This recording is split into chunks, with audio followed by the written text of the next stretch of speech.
Hei, anak muda, jangan kasih lihat ibu-ibu. Woi, woi, woi. Kalau kau kencing, tidak dapat air, nah bagaimana caranya? Kalau dalam hutan, kau ambil daun 3 lembar. Jangan kasih lihat ibu-ibu. Ambil daun 3 lembar. Daun pertama, gosok ke bawah. Jangan kasih lihat ibu-ibu, jangan lihat ibu-ibu. Daun kedua, ambil lagi, gosok ke atas. Ambil daun ketiga, gosok ke bawah. Begitu caranya gosok. Jangan kau gosok begini, tampak kotor. Dan ingat, sebelum kau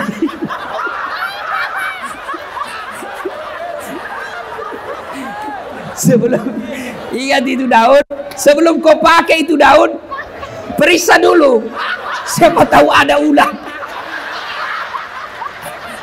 Hancur kau beleng-beleng.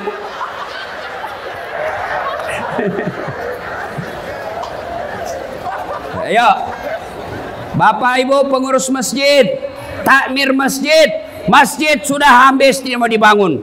Sound sistemnya baik, karpetnya baik, sudah ber-AC, tidak ada lagi pembangunan. Tapi ada saldo kas 100 juta sampai 150 juta. Maka Bapak wajib cari anak fakir miskin yang ada di sampingnya, anak yatim piatu yang ada di sampingnya, biayai ongkosi sekolahnya. Maka itu jalan yang tepat. Nah, tepat sekali wali kota mendeklarasikan pemerintah peduli anak yatim. Saya tanya Pak Wali, bagaimana idenya ini? Dia bilang, kan gampang. Kalau kita orang Islam, kalau Allah sudah sayang sama kita, kecil memakmurkan rakyat. Ya memang betul. Al-Quran menjelaskan, walau anna ahlal qura amanu wattaqau lafatahna alaihim barakatim minas sama'i wal ard. Apabila penduduk suatu negeri, penduduk Tanjung Balai beriman dan bertakwa kepada Allah, dia santuni anak yatim, dia sekolahkan anak yatim, dia hormati anak yatim, dia muliakan anak yatim, maka Allah turunkan keberkahan dari langit dan keberkahan dari dalam tanah. Itu janji Allah, bukan janji caleg. Kalau janji caleg deh, Anda boleh kita dijanji surga, surga pun dijanjinya. Pilih saya, sama-sama kita orang Melayu. Ini kartu nama saya. Kalau saya menang, telepon saya 24 jam. Ini nomor teleponku. Begitu terpilih, dia ganti nomor HP-nya. Beling-beling. Bapak, Ibu, saudara-saudara sekalian, maka Pak Wali Kota kumpulkan kepala dinas, kumpulkan kepala bagian, kumpulkan para pegawai. Paksa dia masuk surga. Lebih baik kalian pegawai negeri dipaksa masuk surga daripada kalian sukarela masuk neraka. Kan. Beda itu kalau wali kota punya perintah dengan ustadz. Coba kalau wali kota bilang, saudara-saudara kepala dinas, siapa yang menyumbang untuk anak yatim? Langsung semua, 2 juta Ustaz. Pak Wali, saya 3 juta Pak Wali, saya 5 juta Pak Wali. Nah, lalu Bapak kalau ada yang tidak ada yang ngomong, Bapak bilang sebenarnya banyak menjadi kepala dinas. Kalau Bapak tidak siap membantu anak yatim, ya saya mohon dengan hormat Bapak minggir dulu jadi kepala dinas. Oh, langsung nyumbang semua 10 juta Pak Wali.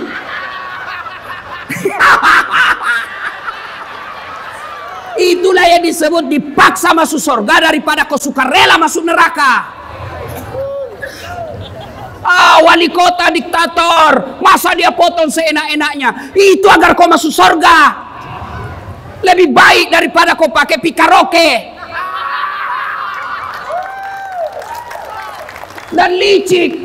Dilarang pakai pelat merah pergi pikaroke, dia ganti pelatnya pelat bodong. Dongo. Pergi panti asuhan. Kenapa ke panti asuhan? Itu yang dicintai Allah. Ada orang dia bilang lebih ke panti pijat. Kenapa panti pijat? Panti asuhan. Dia bilang sama saja Ustadz, sama-sama panti. Memang sama panti tapi beda cita rasanya dong. Kalau panti pijat, lengko pijat, mengeras.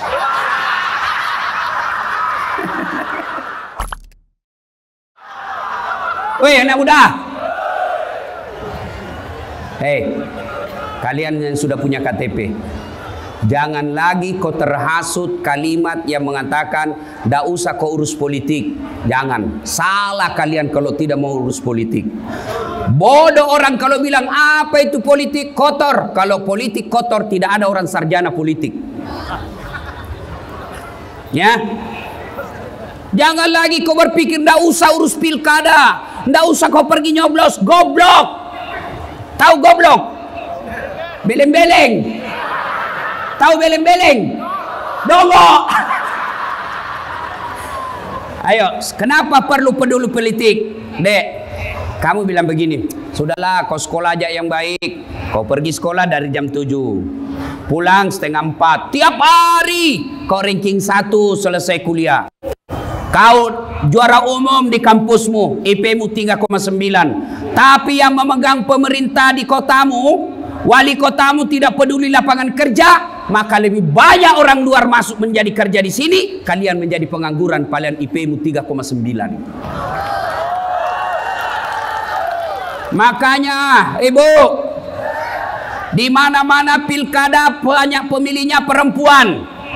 Di mana-mana pemilih lebih banyak perempuan, termasuk di Tanjung Balai ini. Ibu, mau memajukan kabupatennya? Mau anak-anaknya punya lapangan kerja? Jangan disogok ketika pilkada. Bisa, Ibu? Maka orang yang dapat sogok ketika pilkada kena mati, mati kau dalam keadaan kafir. Termasuk anggota DPR yang terpilih karena nyogok.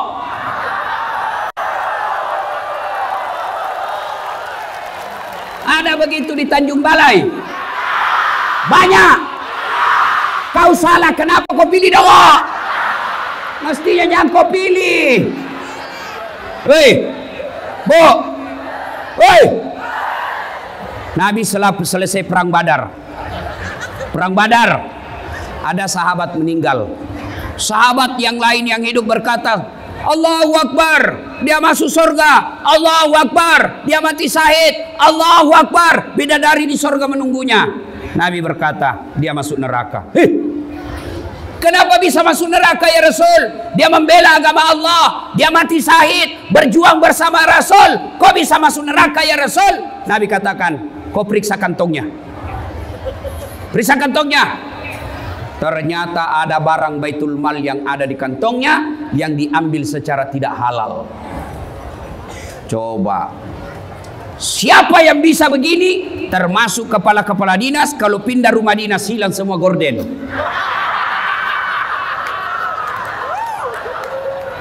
Yang ketawa orang serius ini, bos.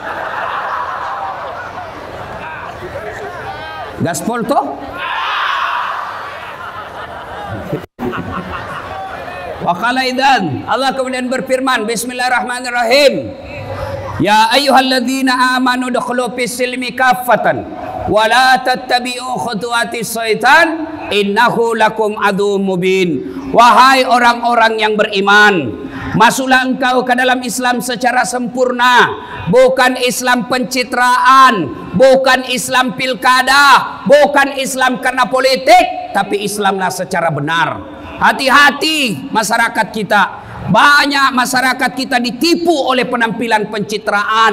Ketika mau pilkada, solehnya itu politisi luar biasa. Pakai songkok, pakai gamis, pakai serban, Allahu Akbar, tapi tidak pernah didapat di masjid. Bukan wali kota sini, bukan. Islamlah secara benar, dan janganlah engkau ikuti langkah-langkah setan, karena sesungguhnya setan itu musuh yang nyata bagi kalian. Ketika ibu melihat video saya mengajak tabligh akbar malam ini, ketika adik-adik sekalian melihat video saya di WhatsApp, di Instagram mengajak datang pada deklarasi ini, setan menggoda, jangan kau datang, lebih kau tidur, tinggal saja di rumahmu. Maka bapak ibu yang tidak datang kalah dengan setan. Tapi bapak ibu yang datang ini alhamdulillah berhasil mengalahkan setan yang di rumah. Alhamdulillah. Tapi apakah ibu bapak setelah duduk di sini, adik-adik setelah duduk di sini setan putus asa? Tidak, dia goda lagi kamu. jangan dengar ceramah, jangan dengar ceramah, pegang HP-mu, pegang HP-mu, pegang HP-mu. Maka orang-orang yang pegang HP itulah orang yang kena godaan setan.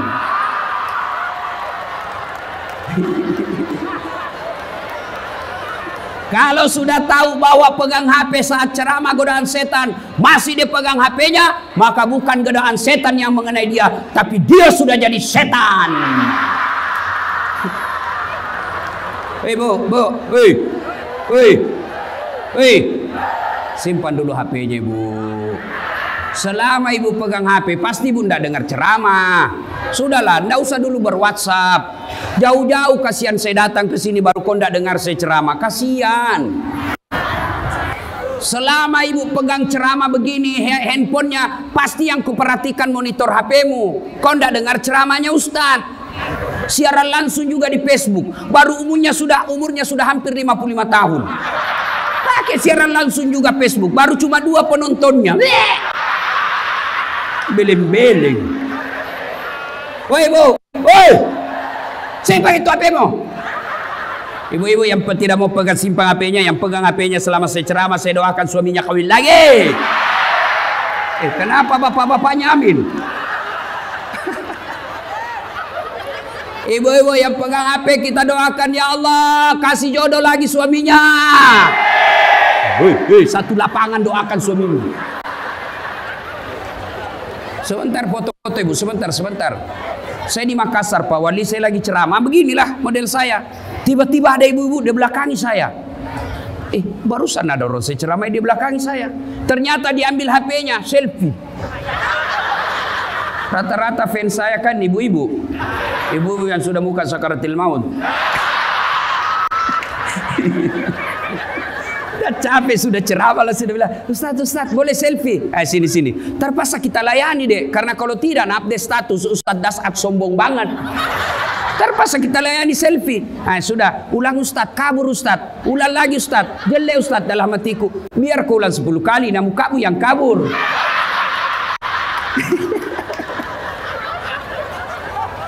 Simpan HP, simpan dulu, simpan.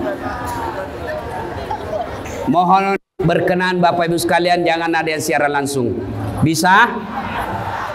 Boleh bantu saya? Kasihanilah saya, jangan ada siaran langsung. Saya ini Pak, doktor di bidang komunikasi. Ilmu saya, doktor saya sekolah ke luar negeri, itu khusus berbicara, belajar tentang media massa, media sosial. Makanya gelar saya itu panjang betul. Sebenarnya ini Pak Wali masih ada kurang satu. Masih ada kurang gelarku satu ini. Di depannya masih ada kurang doktor. Nah itu di belakang PhD. PhD itu doktor luar negeri. Doktor DR. Nah itu doktor dalam negeri. Yang PhD saya sekolah ke luar negeri. Bicara soal media sosial. Saya pelajari media sosial Indonesia. Ada orang cari duit, cari nafkah. Dengan cara apa? Mencari-cari kesalahan Ustadz ketika dia siaran langsung. Simpan dulu HP ya, boleh ya? Minta tolong, tidak ada yang siaran langsung. Bisa? Oke. Wa qala idzan, bismillahirrahmanirrahim.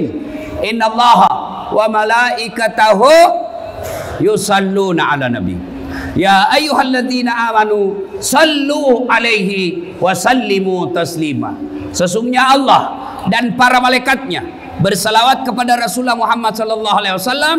Maka wahai orang-orang yang beriman, bersalawatlah kalian kepada Rasulullah dengan sebaik-baik salawat. Maka saya mau ajak Bapak Ibu bersalawat. Mau? Bisa? Saya mau dengar mana lebih kencang suaranya ibu-ibu dengan bapak-bapak. Bisa? Kita tanding mana lebih kencang. Ayo Bu. Yang merasa jenis kelamin laki-laki diam. Kita dengar dulu ibu-ibu. Ayo Bu, jangan mau kalah sama laki-laki. Ikut sama saya Bu. Salatullah ala toha. Kencang ibu, keras di belakang. Yang di belakang. Ala yasin. Alhamdulillah, sudah. Terima kasih Bu. Pak, ini bukan kencang. Ini yang disebut syahdu. Suara begini yang kasih nafsu kita laki-laki. Makanya ibu, kalau kau ditelepon kepala dinas, jangan mendayu-dayu suaramu pegawai honor. Assalamualaikum dek. Waalaikumsalam. Bagaimana Pak Kadis tidak nafsu? Lagi di mana dek? Di rumah aja dong Pak. Yang kencang dong kalau ditelepon Pak Kadis. Assalamualaikum dek. Waalaikumsalam. Lagi di mana dek? Di rumah. Lagi ngapain? Apa kau tanya? Oh, enggak diteleponnya lagi kau besok itu. Ini telepon. Waalaikumsalam. Caleda. Ada juga Bugis di sini. Pak Wali, di mana-mana saya ketemu orang Bugis. Saya pergi ceramah itu di Pulau Kijang, wih bahasa Bugis orang di sana. Saya pergi diundang ceramah di Kinabalu, Keke. Dia bilang orang sana, Ustadz, bahasa Bugis kau, capek sudah kita di ceramah orang Melayu. Saya pergi di Singapura, ada Bugis Street, jalan Bugis. Coba Pak, luar biasa. Saya di pelosoknya Kalimantan, namanya Biduk-Biduk, banyak orang Bugis.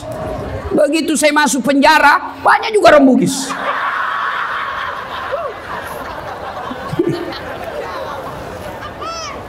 Ayo, ibu-ibu diam, kita dengar bapak-bapak. Ayo anak muda, adik-adik remaja, kencangkan suaramu. Buktikan bahwa kalian cinta kepada Rasul dengan berselawat dengan semangat. Ayo ikut-ikut. Salatullah ala toha Rasulillah. Salatullah ala Yasin. Terima kasih.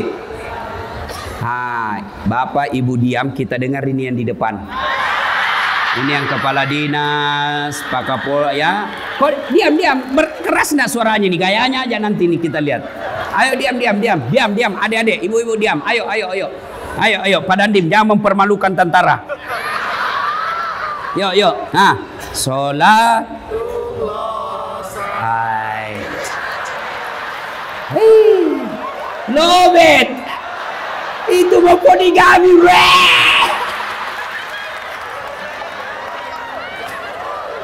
Ayo kita semua bareng-bareng semua, ibu, adik, remaja, laki semua, ayo bareng-bareng semua. Salatullah salam ala toha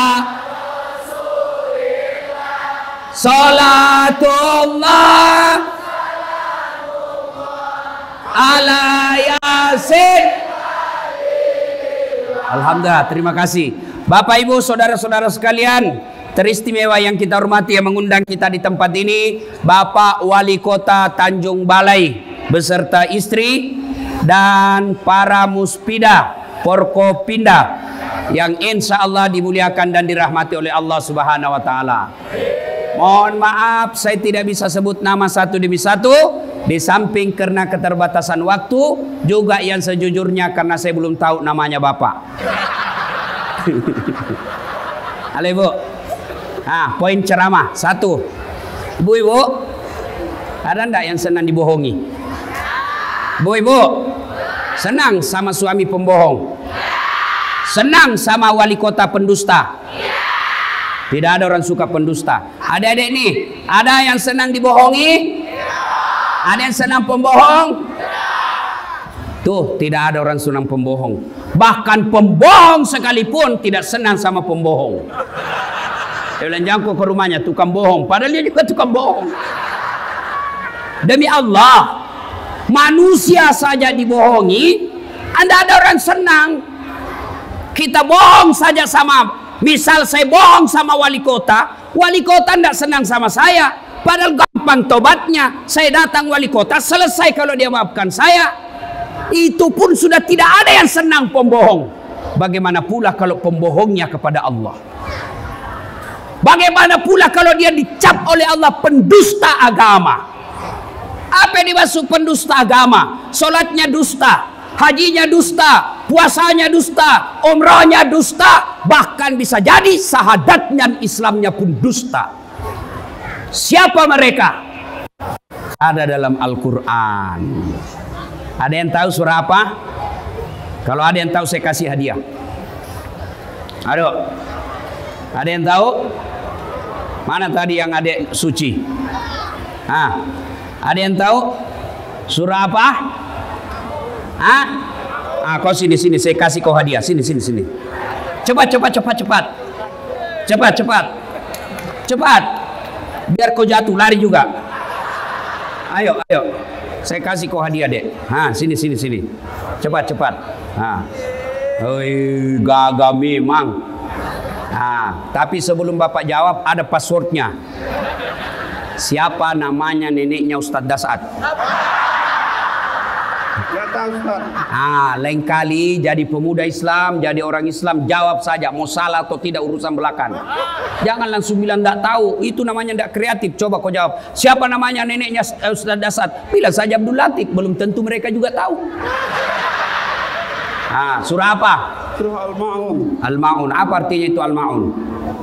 Orang-orang yang berdusta. Pendusta agama. Maka Bapak dapat hadiah dari Dasat Latif. 50.000. Beda rasanya uang Ustadz dengan kepala dinas PU. Benar. Nah, dusta saja sama istri tidak senang. Ibu-ibu, ini buka-buka pembohong sama istri. Alasan rapat-rapat ternyata pergi merapat. Ya, karena kita laki-laki ini kan tergantung istri. Bagaimana kita tidak bohong kalau kita dijadikan kayak tahanan politik? Sedikit-sedikit menelpon, di mana kau Pak? Di mana kau? Di kantor. Bohong, di mana kau? Di kantor. Coba video call. Ini gendut. Lihat ini. Kita kayak di ini. Dia siksa suaminya kayak apa saja. Bagaimana kita tidak bohong? Sampai-sampai ada bapak-bapak, Pak, di Makassar ada ibu-ibu bilang, Ustadz, apa doanya supaya suamiku kuat jantungnya, tidak kena serangan jantung? Karena banyak sekarang bapak-bapak mati serangan jantung. Apa doanya Ustadz? Saya bilang, ibu tidak usah baca doa. Bagaimana caranya Ustadz? Berhenti kau periksa HP-nya. Semakin sering kau periksa HP-nya, maka dia kena serangan jantung. Apalagi kalau lupa pasang password, mati didapat sudah. Bu,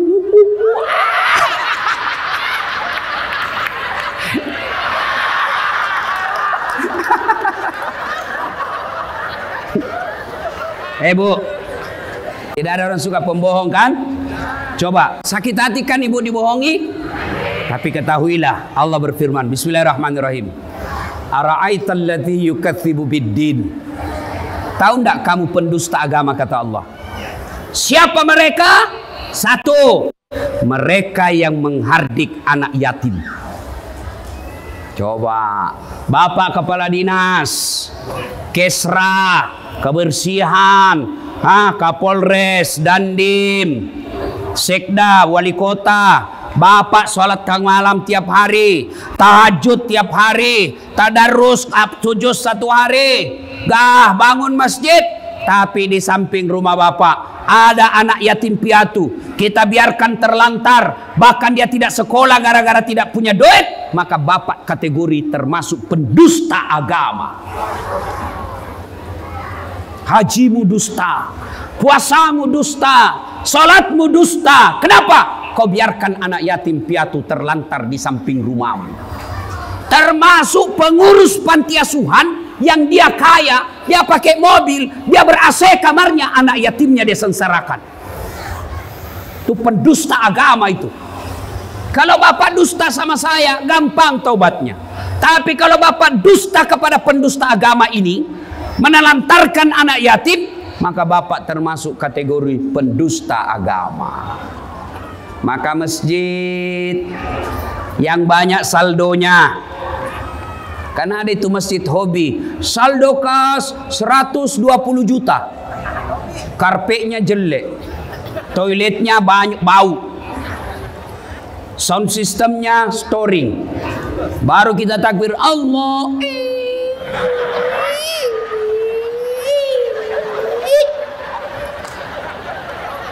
juga masjid begitu. Saldo kasnya 120 juta. Toiletnya tidak ada airnya. Selesai. Tidak ada air. Mati, tidak ada air. Kalau kencing bisa dikasih begini. Selesai. Jangan ketawa ibu, ini urusan laki-laki. Woi, jangan lihat. Hei, anak muda, jangan kasih lihat ibu-ibu. Woi. Kalau kau kencing tidak dapat air, bagaimana caranya? Kalau dalam hutan, kau ambil daun 3 lembar. Jangan kasih lihat ibu-ibu. Ambil daun 3 lembar. Daun pertama gosok ke bawah. Jangan kasih lihat ibu-ibu, jangan lihat ibu-ibu. Daun kedua ambil lagi, gosok ke atas. Ambil daun ketiga, gosok ke bawah. Begitu caranya gosok. Jangan kau gosok begini, tambah kotor. Dan ingat, sebelum kau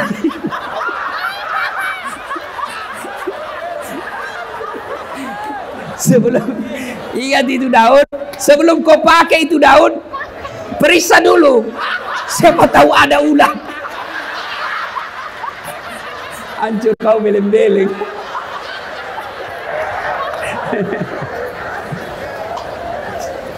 Ayo, Bapak Ibu pengurus masjid, takmir masjid, masjid sudah habis tidak mau dibangun. Sound sistemnya baik, karpetnya baik, sudah ber-AC, tidak ada lagi pembangunan. Tapi ada saldo kas 100 juta sampai 150 juta. Maka Bapak wajib cari anak fakir miskin yang ada di sampingnya, anak yatim piatu yang ada di sampingnya, biayai ongkosi sekolahnya. Maka itu jalan yang tepat. Maka tepat sekali wali kota mendeklarasikan pemerintah peduli anak yatim. Saya tanya Pak Wali, bagaimana idenya ini? Dia bilang, kan gampang. Kalau kita orang Islam, kalau Allah sudah sayang sama kita, kecil memakmurkan rakyat. Ya memang betul.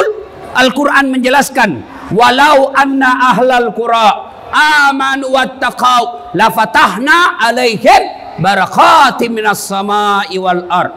Apabila penduduk suatu negeri, penduduk Tanjung Balai beriman dan bertakwa kepada Allah, dia santuni anak yatim, dia sekolahkan anak yatim, dia hormati anak yatim, dia muliakan anak yatim, maka Allah turunkan keberkahan dari langit dan keberkahan dari dalam tanah. Itu janji Allah, bukan janji caleg. Kalau janji caleg deh, Anda boleh kita dijanji surga, surga pun dijanjinya. Pilih saya, sama-sama kita orang Melayu. Ini kartu nama saya. Kalau saya menang, telepon saya 24 jam. Ini nomor teleponku. Begitu terpilih, dia ganti nomor HP-nya. Beling-beling. Bapak, Ibu, saudara-saudara sekalian, maka Pak Wali Kota kumpulkan kepala dinas, kumpulkan kepala bagian, kumpulkan para pegawai. Paksa dia masuk surga. Lebih baik kalian pegawai negeri dipaksa masuk surga daripada kalian sukarela masuk neraka. Kan. Beda itu kalau wali kota punya perintah dengan ustadz. Coba kalau wali kota bilang, saudara-saudara kepala dinas, siapa yang menyumbang untuk anak yatim? Langsung semua, 2 juta Ustaz. Pak Wali, saya 3 juta Pak Wali, saya 5 juta Pak Wali. Lalu Bapak kalau ada yang tidak ada yang ngomong, Bapak bilang sebenarnya banyak menjadi kepala dinas. Kalau Bapak tidak siap membantu anak yatim, ya saya mohon dengan hormat Bapak minggir dulu jadi kepala dinas. Oh, langsung nyumbang semua 10 juta Pak Wali.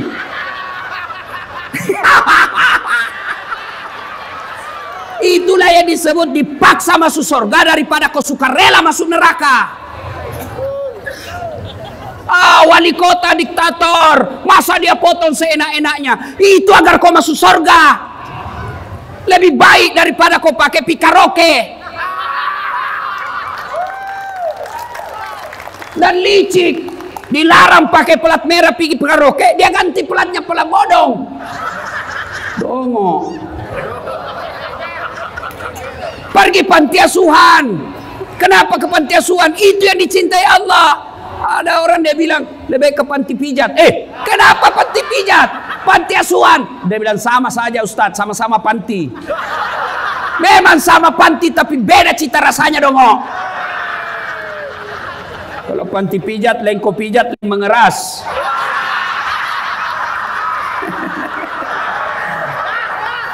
Gaspol. Gaspol. Oi Bu, bagaimana suamimu tidak selalu ke panti pijat? Nah, kau tidak pernah pijat suamimu. Pergi Jakarta naik pesawat bisnis kelas, sampai di rumah kelayanan kelas ekonomi. Bagaimana suami?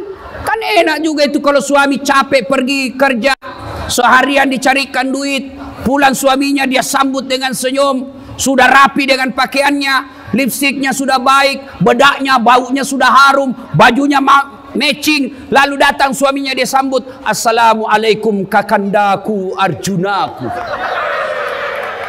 Lalu suaminya berkata, waalaikumsalam adindaku Sri Kandiku. Langsung dia bilang istrinya, abang gagah betul hari ini. Langsung suaminya berkata, berarti saya jelek kemarin. Lalu tampillah istrinya. Suaminya tadi dia dengar kabar dimarah-marahi sama wali kota karena salah melaksanakan tugas. Lalu istrinya tampil berkata, sabar bang, memang beginilah jadi bawahan. Kadang kala kita baik, kadang kala kita salah. Apa boleh buat? Masa abang yang mau marah wali kota? Ya wajarlah abang dimarahi sama wali kota.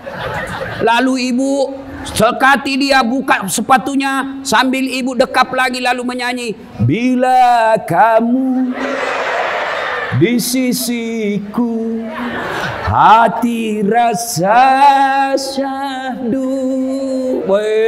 Langsung suaminya berkata, bulan depan ku belikan kau cincin. Masuk lagi kamar suami, kamarnya berantakan, mau marah, datang lagi istrinya. Dia sambut suaminya sambil dia peluk dari belakang sambil menyanyi, insaflah wahai manusia bila dirimu bernoda. Wah, tenang itu suami. Yang malah sebaliknya di kantor wali kota sudah dimarah-marahi sama wali kota. 2 bulan yang akan datang dia pensiun, kan makin stres. Lalu sakit-sakitlah suaminya, dia pangkulah suaminya sambil menyanyi, bila Israel datang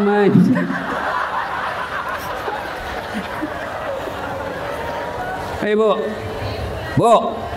woi, tahu salah satu amalannya Siti Khadijah, suaminya pergi, pulang, Khadijah sudah siap di rumahnya baskom. Apa isinya baskom? Air hangat. Begitu Rasul datang, suruh Nabi duduk di kursi, lalu Khadijah siapkan baskom di telapak kaki suaminya dengan air hangat diurut-urut suaminya.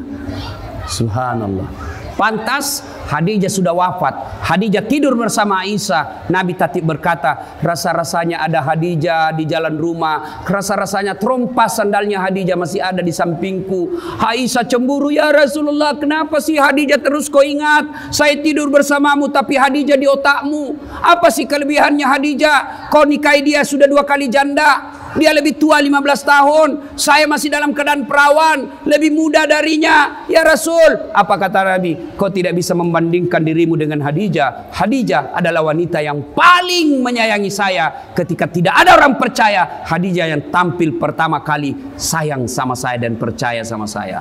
Lalu Khadijah selalu urut-urut telapak kakinya. Bahkan Khadijah ketika mau tidur suaminya, dia usap-usap rambutnya suaminya, Rasulullah Muhammad SAW. Mana ada suami mau selingkuh kalau dikasih begitu sama istri? Betul Pak Pol? Coba dengar Satpol PP bilang betul. Ini Satpol PP kan Pak, PTT, pegawai tidak tetap. 5 tahun kemudian TTP, tetap tidak pegawai. Salatullah salam ala toha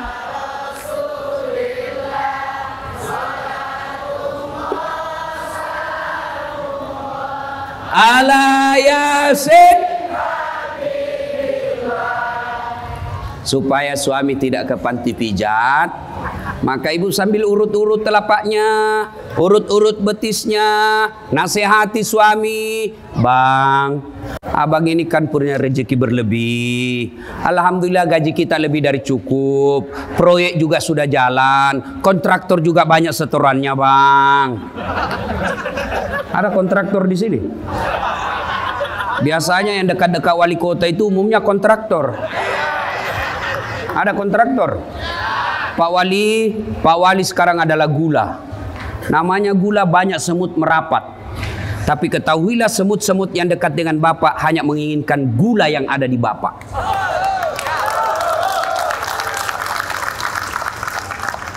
Maka tidak semua yang dekat sama Bapak niatnya baik, senyumannya tulus. Lebih banyak yang ingin dapat proyek.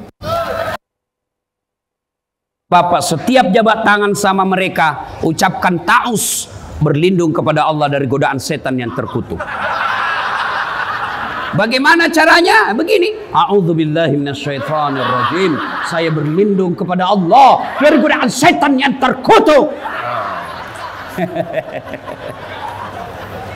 Bos, pernah dengar ceritanya kontraktor di akhirat? Pernah?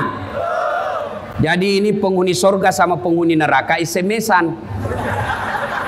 Dia bilang penghuni sorga, "Bagaimana kabarmu di situ?" Dia bilang, "Wah, ada enaknya di sini.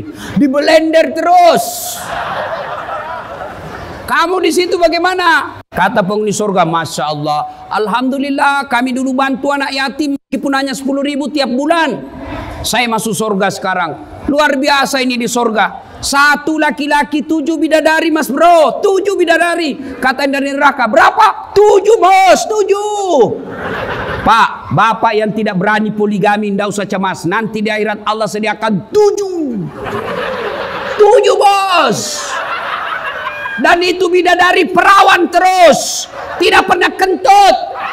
Tidak seperti istri di rumah 7 kali kentut 1 hari. 1 bulan hilang sinyalnya. Ini bidadari perawan terus. 7. Bapak tenang, Pak Dandim. 7 bos.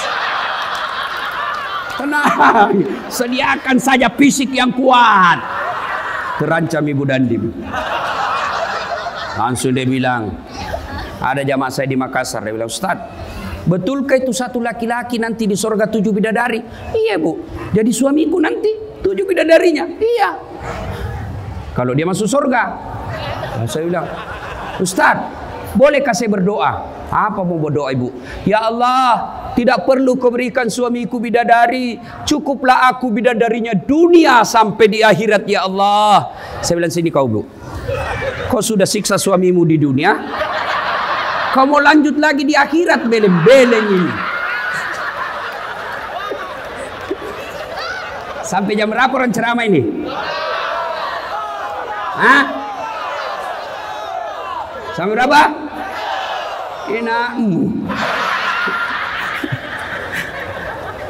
Nah, lalu penghuni neraka berkata, "Bolehkah kami jalan-jalan ke situ?" "Boleh aja sebenarnya." "Jadi bagaimana caranya?" Kata penghuni neraka, "Gampang. Penghuni neraka kan kreatif, pandai cari jalan keluar." Dia bilang, "Bagaimana? Kami bikin jembatan dari neraka, kamu juga bikin jembatan dari surga. Kita ketemu di tengah. Bagaimana bos? Setuju?" "Wah, setuju. Idemu cerdas." Lelang proyek. Keluar pemenang tender.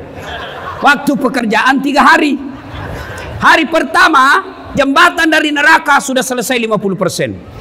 Hari kedua, selesai 70%. Hari ketiga, tuntas, efektif, dan efisien. Selesai.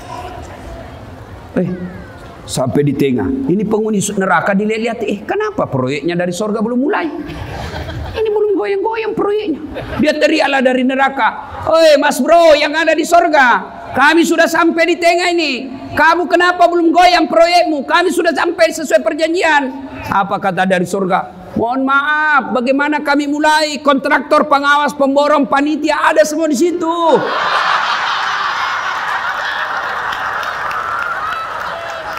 Di sini cuma penghafal Quran. Gaspol? Gaspol? Maka Pak Wali-wali hati-hati, apalagi dekat pilkada, hati-hati sama pemborong. Pemborong ini biasa jadi tim sukses. Dia yang sukses. Disuruh bikin baleho 10, 5 aja dia bikin. Hati-hati Pak. Saya berwasiat kepada Bapak, hati-hati dalam pilkada. Tidak semua yang membantu Bapak niatnya baik, malah lebih banyak mengharap proyek. Mati kau kontraktor. Langsung anggota dewan bilang, nyaman dong kami. Nggak ada di situ. Saya bilang, kau pernah juga dengar ceritanya anggota dewan di akhirat?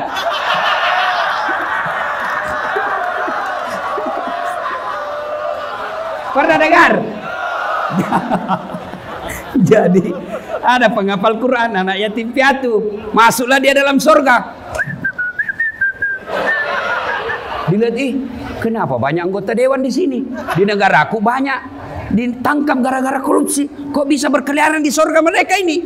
Dia datang sama penjaga surga, malaikat. Kenapa banyak ini anggota dewan di sini? Negara saya banyak ditangkap gara-gara korupsi dan persinahan. Kenapa banyak di dalam surga? Kata malaikat, tidak usah aku ribut. Kenapa? Ini cuma reses, sebentar lagi dia pulang ke tempatnya.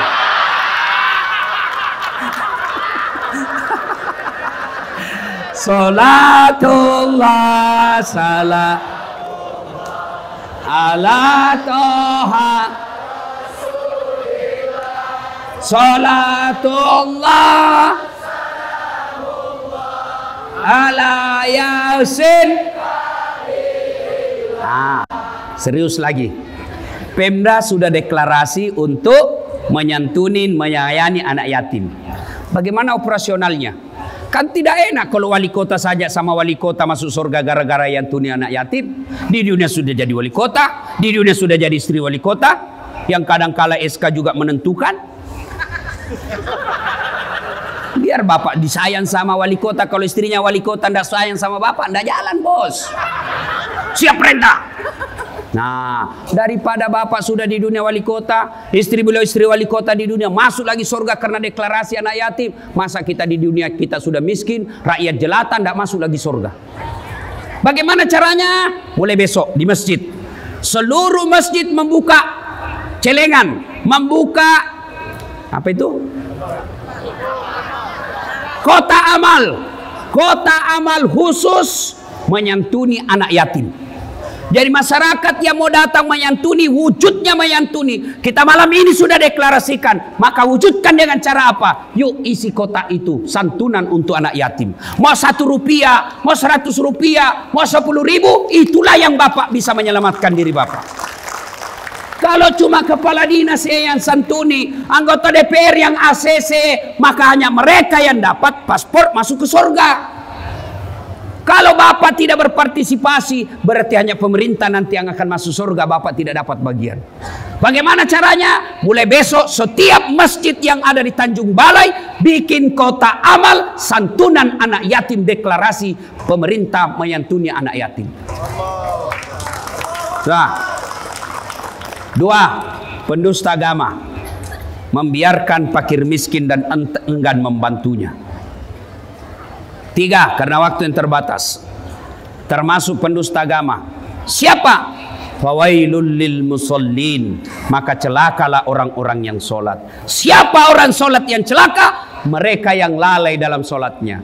Kenapa lalai dalam sholatnya Ustadz? 1, lalai dalam sholatnya, wuduknya tidak sempurna. Wuduk sambil menerima telepon. Ya, kau di mana? Dari tadi berapa harganya itu? Ya, ya terserah kau aja deh, tawar. Maka kalian wuduk. Kalau wudukmu tidak sah, otomatis sholatmu tidak sah. Maka sempurnakan wudhu. Siapa lagi yang mereka bisa lalai dalam sholatnya? Mereka yang tidak memperhatikan rukun-rukun sholat. Yang paling banyak kita lalaikan rukun sholat, apa itu? Tumaknina. Apa itu maknina? Istirahat sejenak. Orang Bugis bilang maki nyawa-nyawa, bernapas-napas sejenak. Kapan dipakai? Allahu Akbar, ruku. Subhana rabbil azim wa bihamdihi 3 kali. Lalu usahakan bernapas dulu 1-2 kali tarikan, baru naik sami Allahu liman hamidah. Nah biasanya kita banyak yang lalai dalam ini. Sami Allahu liman hamidah, angkat ini lurus ke bawah sambil bernapas. Rabbana lakal hamd. Napas 1-2 kali baru turun. Tapi apa yang kita praktek? Sami Allahu liman hamidah. Jangan ketawa bos, serius ini. Maka wajar bapak 30 tahun sholat, bapak yang sholat tapi bapak tukang tipu. Bapak yang sholat tapi bapak suka makan barang haram. Bapak yang sholat tapi bapak yang pezina. Kenapa? Karena sholatmu tidak sesuai yang ajarkan Nabi. Ini kisah nyata waktu saya masih kuliah KKN. Waktu itu belum saya jadi ustadz. Saya baru kenal satu hari kawan saya, anak teknik. Dia pakai baju takwa. Saya pikir, pasti anak pesantren. Kalau kau jadi imam, dialah jadi imam. Pas baca imam, baca Al-Fatihah masih lancar. Begitu dia baca surah pendek, dia baca Al-Kafirun. Dalam hatiku, cari penyakit ini. Dia bacalah itu. Wala antum abiduna ma a'bud, wala ana abidum ma abattum. Wala antum abiduna ma a'bud, wala ana abidum ma abattum. Wala antum abiduna ma a'bud, wala ana abidu. Saya sama teman saya sudah berkodem, nyasar dia. Wala antum abiduna ma a'bud, wala ana abidum ma abattum. Wala antum putar-putar dia. Wala antum abiduna ma wala ana abidum ma. Ini jengkel temanku, dia teriak, "Weh, kenapa itu tak putar-putar?" Dia bilang, "Ini imam, ini juga kupikir." Kacau sholat. Siapa yang salah? Siapa salah? Siapa salah? Imam. Ayo, ini kisah nyata lagi waktu saya SD, SMP di kampung. Sholat asar, sujud. Lama sekali imam. Kenapa lama sekali imam sujud? Tidak biasanya lama begini. Orang tunggu, tidak naik-naik kepalanya. Ada kawan saya, dia angkat kepalanya. Langsung teriak, "Woi, hilang imam." Ternyata ketika kita sujud, imam di depan melarikan diri keluar dari pintu samping. Bubar sholat. Selesai sholat, saya tanya, "Pak Imam, kenapa kau tinggalkan saf?" Dia bilang, "Saya kentut nak." "Pak Imam, lain kali kalau kau kentut, kasih naik dulu kepalanya kita supaya dilihat kau keluar." Dia bilang, "Saya sengaja karena saya malu, kau tahu."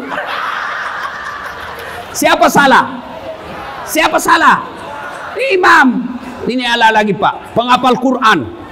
Dia jadi imam, dia baca yang paling panjang. Hanya dia yang hafal Pak. Begitu lagi dia baca, tiba-tiba ada cicak jatuh hampir kena kepalanya.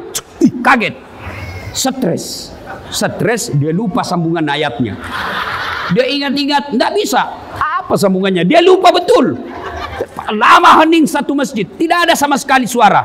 Tiba-tiba Pak Imam bilang, "Tolong bantu di belakang." Dia bilang, "Yang di belakang saya juga tidak tahu." Berteriaklah paling belakang. Dia bilang, "Kalau begitu ya sudah, Allahu Akbar." Siapa salah? Siapa salah? Imam. Ada lagi nih. Kan kadang-kala ada imam itu dia balik-balik sunnah Nabi. Nabi katakan, "Kalau kau jadi imam, ringkaskan bacaanmu." Kenapa? Karena yang di belakang macam-macam. Makanya imam sebelum angkat takbir, dia akan berkata, "Salat jami rahimakumullah." Luruskan dan rapatkan saf. Tujuannya apa? Kita mau lihat pasukan. Ibarat Kapolres inspeksi pasukan. Maka kata Nabi, ringkaskan. Kenapa? Di belakang ada orang tua yang sudah pensiun, tidak bisa lama berdiri, rematik. Naik lagi kepalanya, kasihan, belum selesai. Jatuh.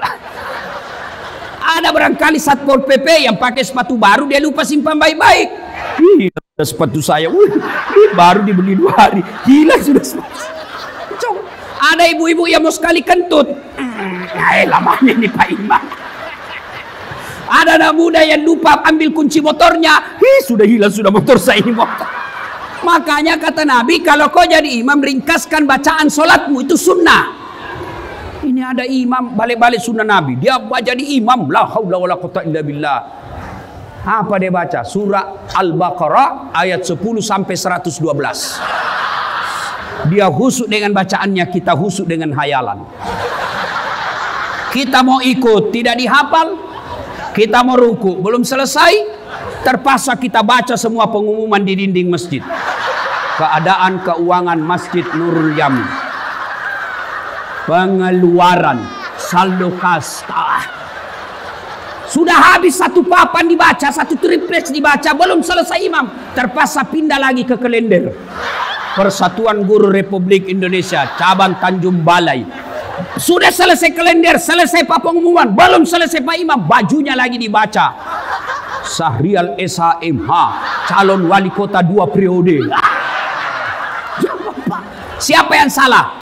Siapa salah? Maka dalam Islam, siapa saja boleh jadi makmum. Mulai orang sadar sampai orang cerdas boleh jadi makmum. Tapi imam tidak boleh. Kenapa? Kalau salah imam, gagal jamaah kita. Salah imam, kacau jamaah kita. Maka hati-hati milih imam. Jangan milih imam karena duit. Jangan milih imam karena sekampung. 2020 yang akan datang hari ini, 2020 tahun ini, Kabupaten Kota Tanjung Balai akan milih imam. Hati-hati milih imam.